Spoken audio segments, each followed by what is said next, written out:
Madam President, I rise to speak in opposition to Senator Pryor's amendment and in favor of the Sessions-McCaskill amendment on us trying to get our fiscal house in order. Right now in America, most families are figuring out where they can cut the budget. Most families are figuring out what are the extras that even though we don't want to give them up, we've got to give them up. That's what America is doing right now. Most local governments, they're doing the same thing. They're sitting around rooms trying to figure out where they can cut budgets because their revenue is down. State governments.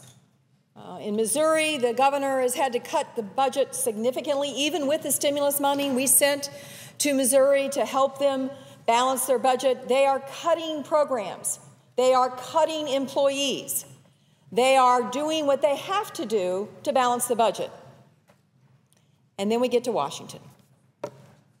Everybody in America is cutting back except Washington. We came very close a few weeks ago, 59 votes, to a very modest baby step. We're not talking about something that's earth-shattering here. We're talking about just limiting the size of growth, not cutting anything. The Sessions-McCaskill amendment cuts nothing. All it does is limit the size of growth, of discretionary spending in both the defense budget and the domestic budget. 59 votes to limit the growth of discretionary spending. Would it be great if we could do the same thing with mandatory right now? I think it would be. I think it'd be terrific if we could limit the size of growth of mandatory spending right now. Could we, in fact, roll back some of the Bush tax cuts for the wealthiest? I'd be for that. The bottom line is we have 59 votes for a baby step. So what happens around here when we have 59 votes for a baby step? We come up with an amendment, frankly, that is more cover than substance. I mean, it's time to take a hard look in the mirror. If we can't do Sessions-McCaskill, what can we do around here? What can we do to show the American people that we understand that government can't continue to grow when revenues aren't?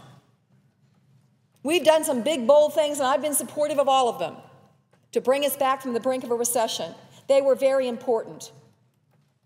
But I have been so discouraged by what's been going on around here the last few days. The circling of the wagons.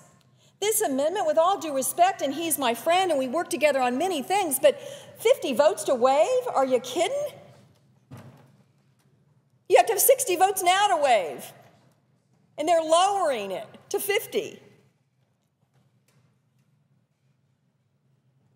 The only changes we've made to the Sessions-McCaskill amendment since that 59-vote margin we got a few weeks ago is we moved down how many votes you have to have for emergency spending.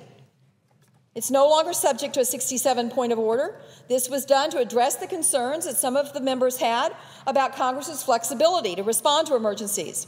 Though it's very hard to find any emergency in history that Congress hasn't addressed with more than 67 votes, we moved that number down. And now the caps only cover 3 years. A 1% growth over the next 3 years, when every other government in America is cutting, a 1% growth over 3 years, is that so hard?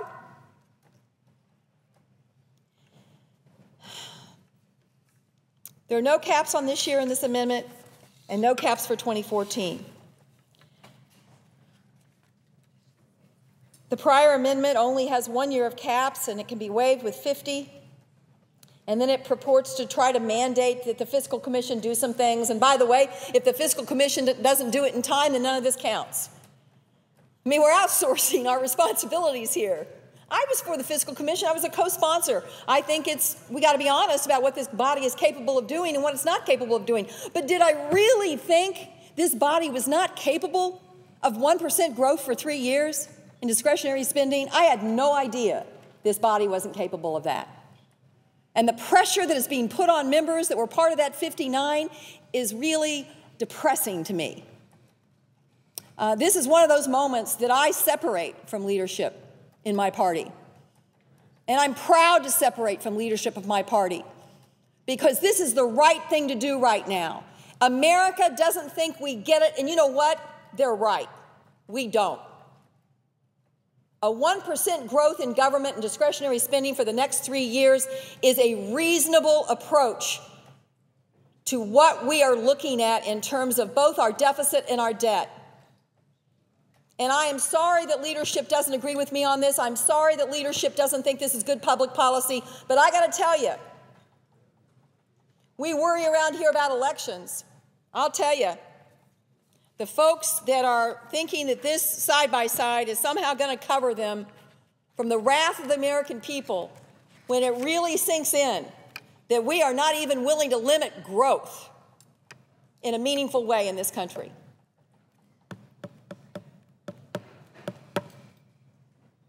When I'm in the grocery store, when I go home on the weekends, that's what I'm constantly told when I run into people. It just doesn't feel like you guys get it. If we end up with less than 59 votes today, if we go backwards rather than forwards, you know what I'm going to have to tell them when I see them in the grocery store this weekend? You're right. The majority of my party does not get it.